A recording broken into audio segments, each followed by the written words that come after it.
heard the conspiracy about McDonald's, about their ice cream?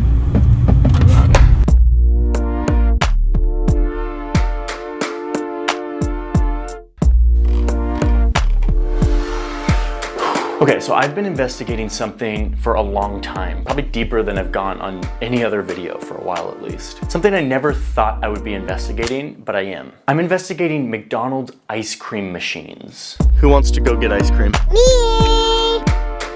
Can I take your order? Can I get an ice cream cone? We don't have ice cream right now. Not today. Not today. Maybe tomorrow or something. Or next week, I don't know. Does that happen a lot, like that the machine's down? Yeah, in this one, yeah. Okay. For a few years now, people have taken notice that the ice cream machines at McDonald's always seem to be down. The ice cream machine part is not working.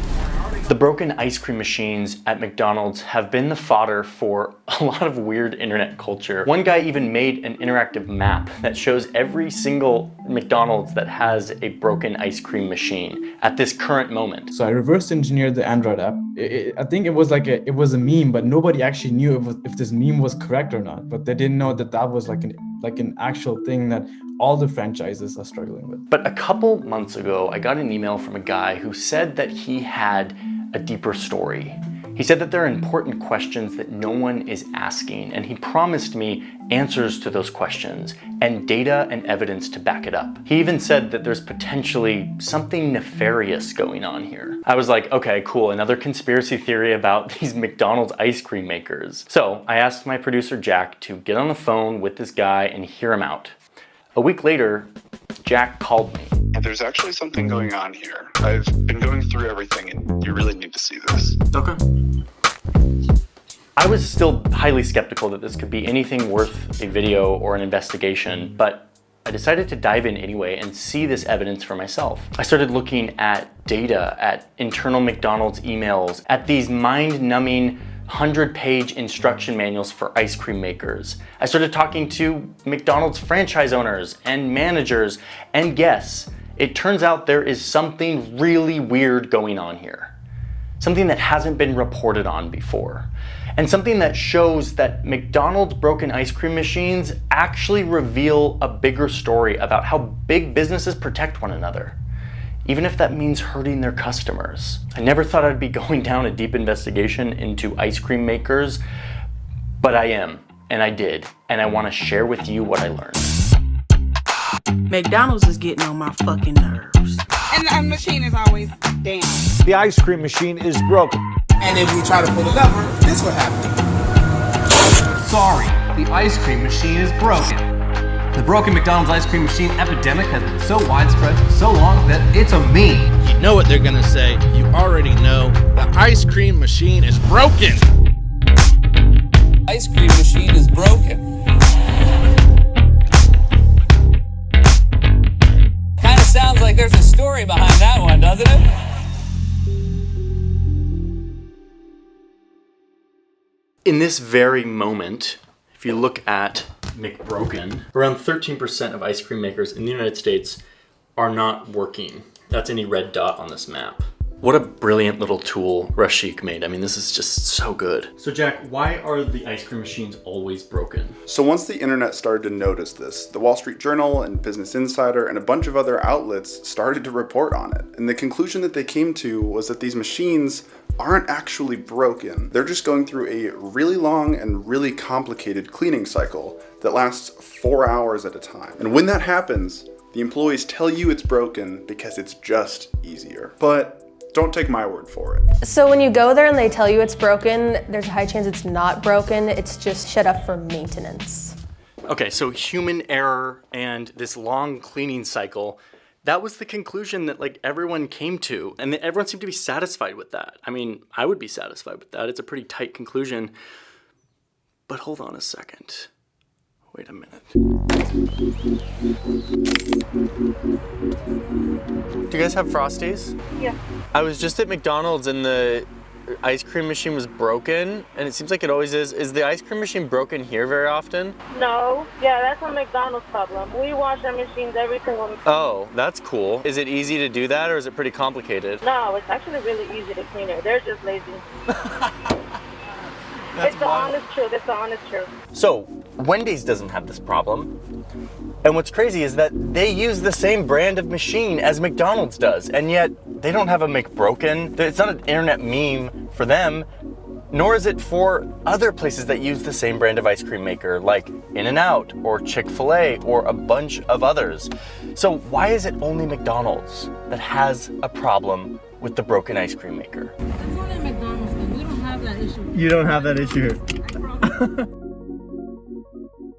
If you want a real answer on this, you need to talk to the people who suffer the most when these machines broken, which actually isn't McDonald's corporate. It's the people who own these individual restaurants or franchises. These are the people who pay the price in lost revenue when the machine is broken. So I talked to them. I talked to managers who actually deal with broken machines. And I also went deep in this 111-page owner's manual, which is not a read I recommend, but I will summarize what it says.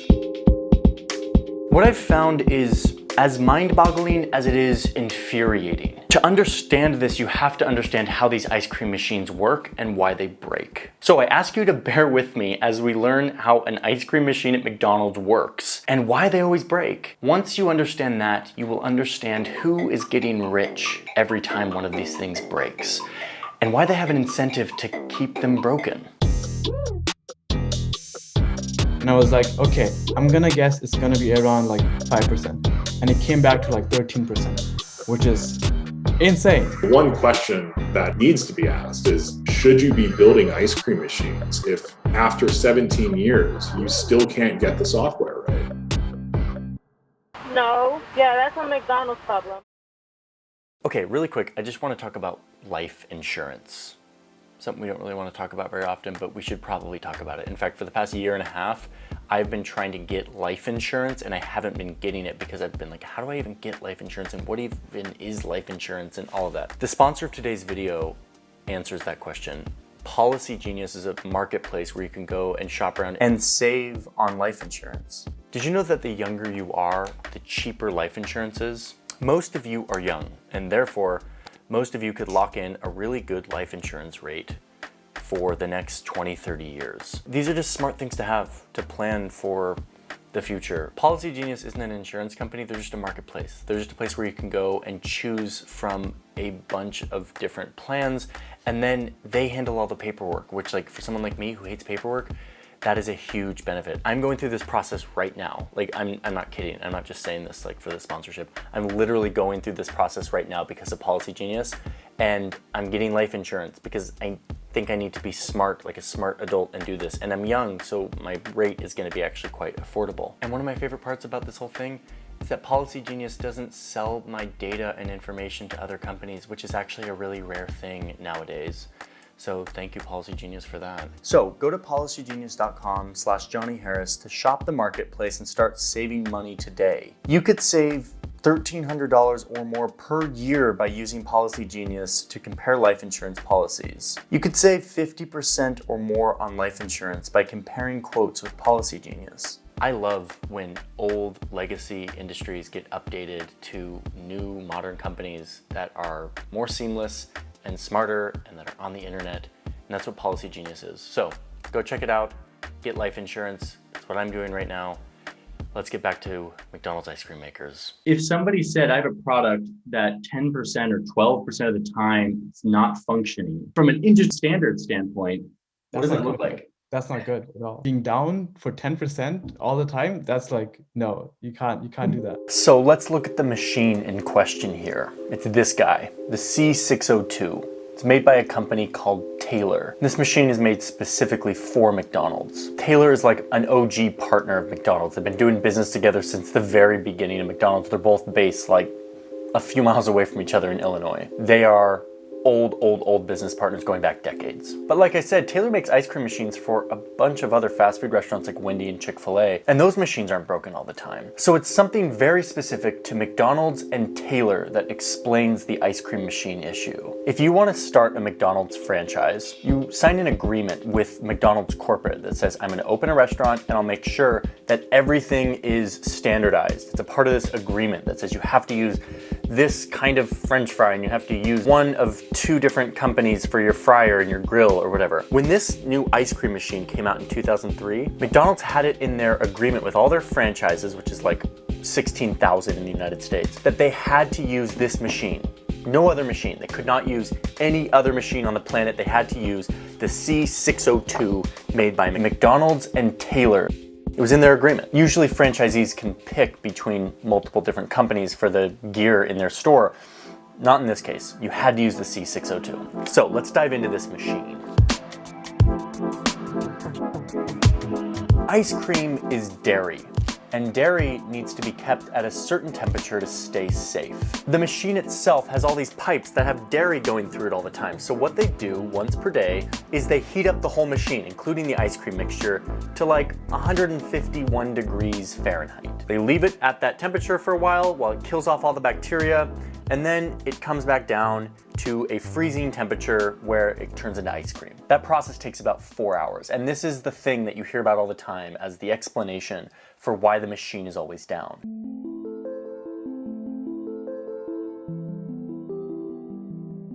But here's the nuance here that really illuminates the story. Usually the employees do this overnight while the store is closed. Someone in the night shift gets the cleaning cycle going and then they lock up for the night. The next morning, new employees who are opening the store for the morning show up and they look at the ice cream machine. And on the screen, they usually see one of 2 things.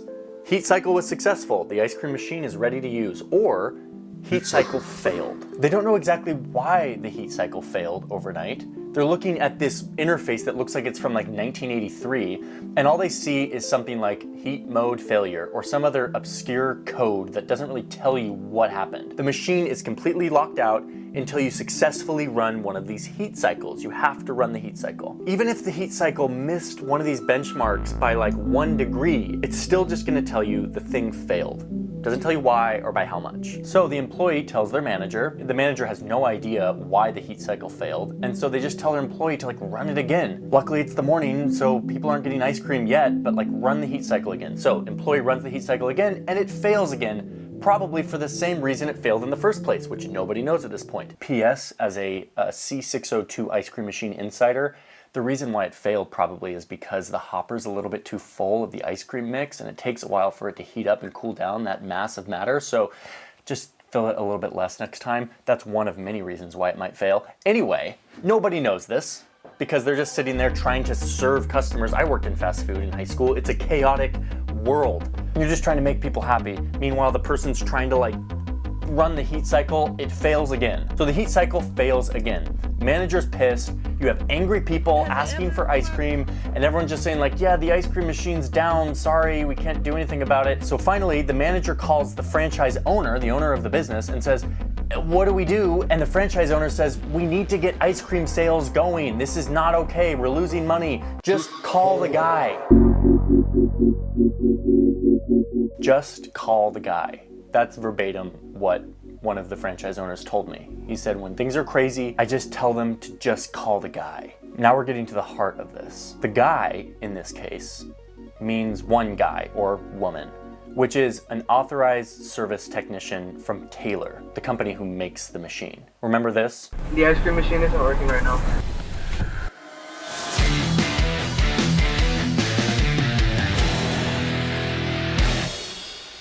No, just here to fix the ice cream machine. Okay. You're from Taylor? Yes. Okay, because I've never seen the uniform. That's why I'm a little confused. Oh, okay, yeah, we switch things up. Okay, so you're still Taylor? Yes, ma'am. Okay. Turns out that Taylor is the only company that is authorized to repair and maintain these machines. It's in their contract. If you call anyone else but Taylor, first off, they wouldn't know how to use it because it's such a strange, esoteric machine, but also you would void your contract, your warranty. So you call the service technician, he or she comes to fix the machine. We got our hands on some actual invoices that show how much these Taylor repair people cost. It's different in every market and for every scenario, but somewhere to the tune of $144 for the first 30 minutes, and then up to hundreds of dollars for each additional 15 minutes thereafter. So the desperate franchise owner, the one who runs the business, has to decide, do I deal with angry customers who are yelling at me because I don't have ice cream? Or do I just call the guy and get them to come repair this at any cost? It doesn't matter. So these franchise owners end up paying thousands and thousands of dollars, not because their employees are incompetent or they're bad at training, but because this machine locks them out and they have no idea why. They're looking at a screen that looks like this, and all roads point to call the service technician. I watched a bunch of advertisements for Taylor Company, the people who make this ice cream machine and do all the maintenance on it. They hardly talk about their product here. Their advertisements are more about how great their repairs team is. Innovators don't build machines, they solve problems. This is an expert technician. There are 6,500 Taylor technicians worldwide ready to help you.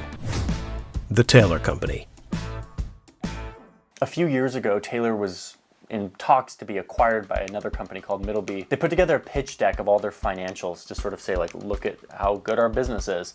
And on that pitch deck, they stated that 25% of their revenue comes from this repair and parts service of their business. Yes, they make ice cream machines, but a quarter of their business comes from just maintenance and repairs. This sort of reoccurring revenue you can rely on month after month, is like gold for investors. People love this because this is like, you can project how much money you're gonna get every month if you can rely on a certain channel of revenue in your business. Taylor can rely on services and repairs from McDonald's ice cream machines. Remember, up until just a couple of years ago, for years and years, McDonald's franchises were only allowed to use Taylor machines. They had no options. They couldn't be like, wow, this machine sucks, I'm gonna go somewhere else. So they had to use the machines, regardless. And they had to use this specific machine that breaks all of the time. Our parts and service network is what makes Taylor the company of choice for the food service industry.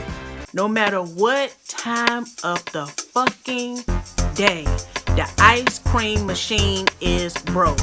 How? McDonald's is making my baby cry. How? We got our hands on the software for some of these machines to see how Taylor has tried to improve the software component. You would imagine that with a machine that is notoriously broken all the time, they would update their software to give more useful feedback to the user. Like, hey, your cleaning cycle failed last night, only by 1 degree, and that's probably because your hopper was too full. Try to fill it a little bit less next time. Alas, no. Since 2003, when this thing came out, there have been quite a few software updates. But instead of improving usability of the software has actually introduced just new sets of cryptic error codes that don't help anyone solve any problems. I have spent hours in this instruction manual going through all of the error codes and what they mean. I feel like maybe, just maybe, after reading this multiple times and like being in the weeds, I could operate one of these machines and maybe understand what's going on when things fail. But it is clear to me that this machine is not set up for the user to have success in diagnosing and fixing the problem. One person I was talking to was like, they had just opened a store and it was a brand new store, brand new machine, and they're like, yeah, in the first few months we called the guy like 4 or 5 times. I am blown away that a product like this with software this cryptic and horrible can exist in 2021. The menus are horribly complicated, the error codes are not helpful, the buttons don't have words on them, instead they're just like a bunch of symbols. Like it's like, press the flavor button, press the ice cream button to get to here, like to access this menu, press these 2 buttons at the same time. It's like, how could you ever expect somebody, especially like an entry-level employee who's been on the job for like a few days, to understand any of this? It is a product that is set up to fail and that has no incentive to improve. Because what this means for Taylor is simply more services and repairs for their pocket. 25% of their entire business is based on this. And then there's the secret menu.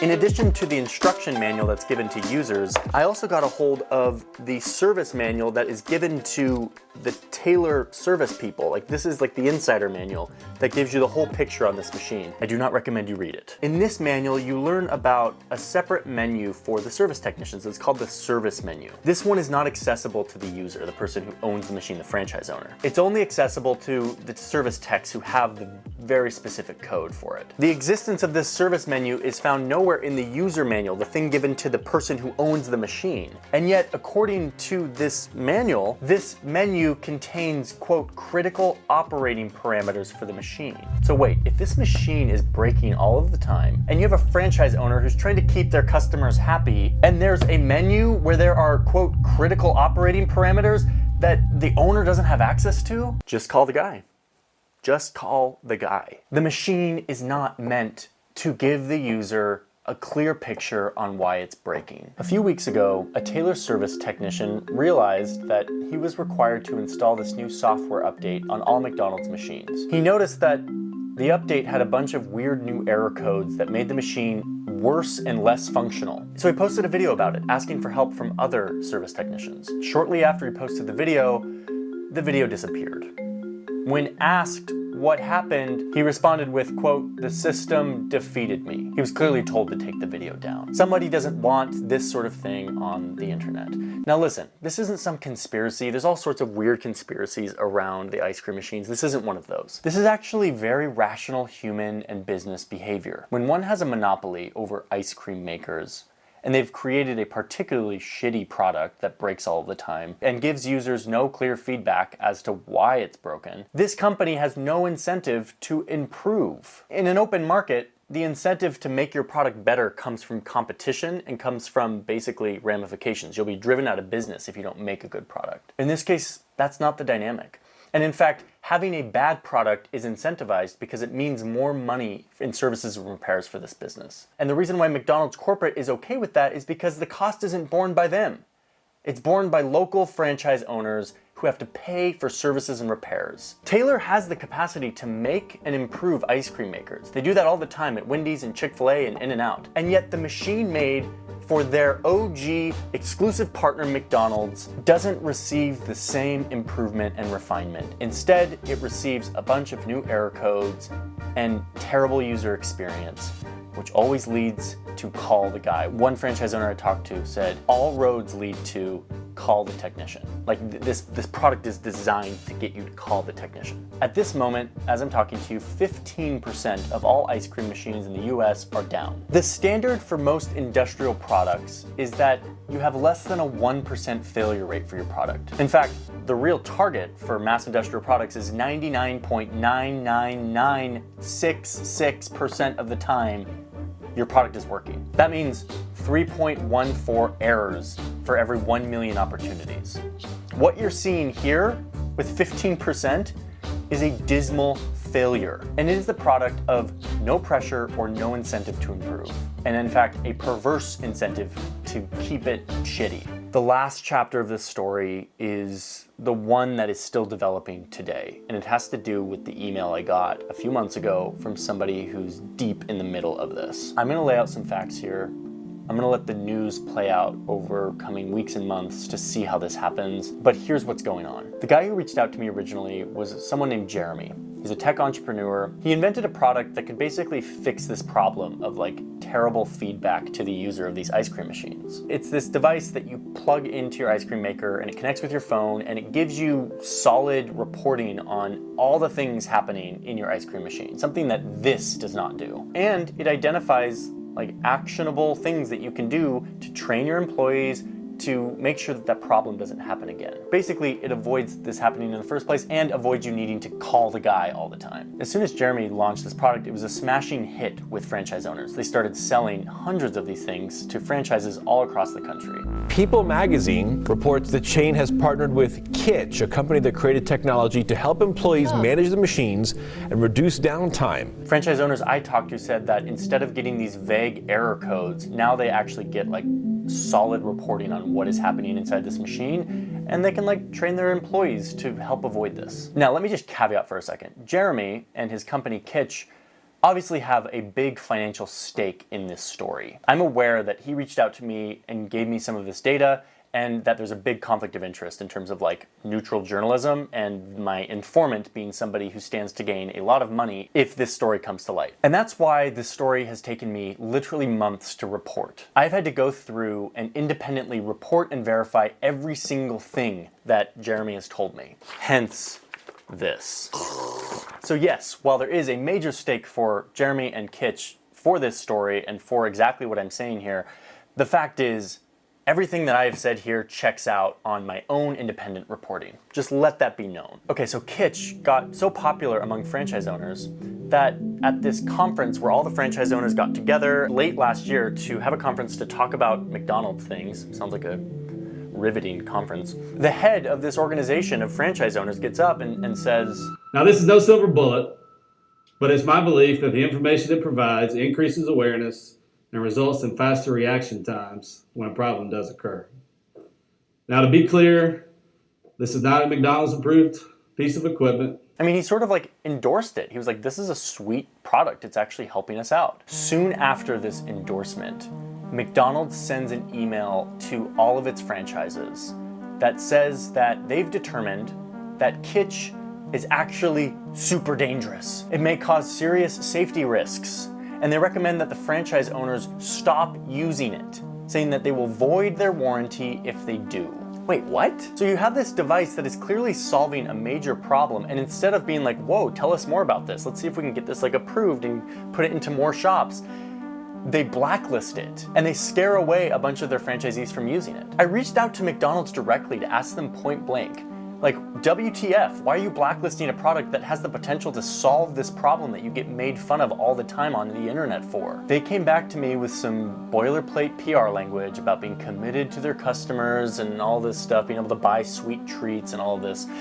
And then this little nugget at the end where they say that McDonald's is testing a connectivity solution with an approved McDonald's supplier. In other words, McDonald's is working on a product that does exactly the same thing. Oh, and the company that they're using to do this is called Powerhouse Dynamics, who is, wait for it, owned by the same company that owns Taylor. They're under the same parent company, Taylor and Powerhouse Dynamics. They're keeping it in the family. Oh, and this device, the new one that they're testing out, doesn't give the full picture to the user. It continues to block them out of certain aspects of the machine that could be useful in diagnosing why the machine is always broken. The theme here is the same. It has been the whole time. Two old companies that have been working together for a long time, looking out for each other and keeping control over data so that they can save their own necks from being disrupted by new tech. That is like a story like that is as old as time, and it is happening right here in a potentially collusionary way. Again, is this a deep conspiracy? Is there like secret backdoor deals going on? No, this is actually horribly predictable. What this is old companies who are afraid of being disrupted by smarter, better products, doing whatever they can to hold on to their share of the market. This new connectivity product that McDonald's mentioned to me basically does the same thing as Kitch, but this new device doesn't actually give the full picture. It still blocks the user out of those things that have been behind the technician's secret menu, the things that the user manual itself says are critical. It's the same old story of keeping tight control over what data and experience the user has so that they can continue to maintain their exclusive relationship with services and repairs, which is 25% of their business. It's honestly smart, shrewd, cutthroat business behavior. But you know who it hurts? It hurts the franchisees, and it hurts all of us who want to go buy McFlurries. This is anti-competitive behavior, trying to squash new products in the name of retaining control. So there's a lot of nuance here that I've sort of blasted through very quickly. But the upshot is that McDonald's ice cream makers are broken more than everyone else's ice cream makers, even though they're made by the same company, because the company that makes them has no incentive to improve, and in fact has an incentive to keep them bad. Over the years, they've done a terrible job improving their software, and they've kept employees, managers, and franchisees in the dark of what's actually going on with their ice cream maker, preventing them from actually being able to fix it themselves. And when finally someone comes with a product that could actually fix it, they squash it in the name of their own product that does sort of a worse version of what that new product was going to do. Kitch is suing McDonald's for a bunch of stuff. You can go read into the lawsuit if you'd like. And certainly in coming months, we will learn the details of exactly how this is all going down. But for now, next time you're at McDonald's and they don't have ice cream, just know that it's not because of lazy employees. It's not because of lack of training. It's because there's an old relationship between two old companies that don't want things to change.